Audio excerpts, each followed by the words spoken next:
ഇന്നത്തെ ഏറ്റവും പ്രധാനപ്പെട്ട കാഴ്ച ഈ നാമനിർദ്ദേശ പത്രികയുടെ സൂക്ഷ്മ പരിശോധന പൂർത്തിയാകുമ്പോൾ യുഡിഎഫിന് വ്യാപക തിരിച്ചടി സംസ്ഥാനത്തുടനീളം ഉണ്ടാകുന്നതാണല്ലേ?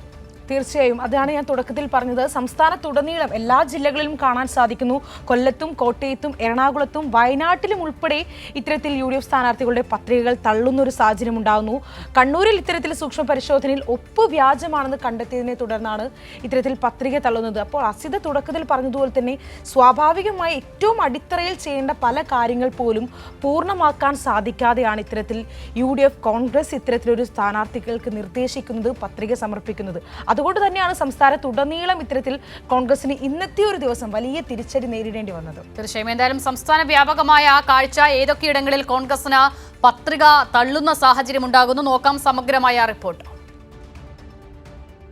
തദ്ദേശ സ്വയംഭരണ തെരഞ്ഞെടുപ്പിൽ നാമനിർദ്ദേശ പത്രികകളുടെ സൂക്ഷ്മ പരിശോധനയിൽ സംസ്ഥാനത്ത് യുഡിഎഫിന് കനത്ത തിരിച്ചടിയാണ് ഉണ്ടായത്.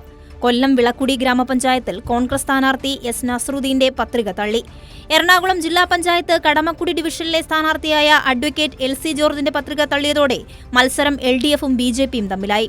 പത്രികയിൽ പിന്തുണച്ചത് ഡിവിഷനു പുറത്തുള്ള ആളാണെന്ന് ചൂണ്ടിക്കാട്ടിയാണ് പത്രിക തള്ളിയത്. ഇവിടെ യുഡിഎഫിന് ഡമ്മി സ്ഥാനാർത്ഥി പോലും ഉണ്ടായില്ല. ആലങ്ങാട് ബ്ലോക്ക് പഞ്ചായത്തിലും 2 യുഡിഎഫ് സ്ഥാനാർത്ഥികൾ അയോഗ്യരായി. മനക്കപ്പടിയിൽ സ്ഥാനാർത്ഥിയായിരുന്ന സെറീന ഷാജിയുടെയും വാരാപ്പുഴയിൽ പത്രിക നൽകിയ ജോൺസൺ പുനത്തലിന്റെയും പത്രികകളാണ് തള്ളിയത്. വയനാട് കൽപ്പറ്റയിൽ നഗരസഭാ സെക്രട്ടറിയായിരിക്കെ ഉണ്ടായ ബാധ്യത തീർത്തില്ലെന്ന് ചൂണ്ടിക്കാട്ടി നഗരസഭയിലെ യുഡിഎഫ് സ്ഥാനാർത്ഥിക്കുണ്ടായതും അപ്രതീക്ഷിത തിരിച്ചടി.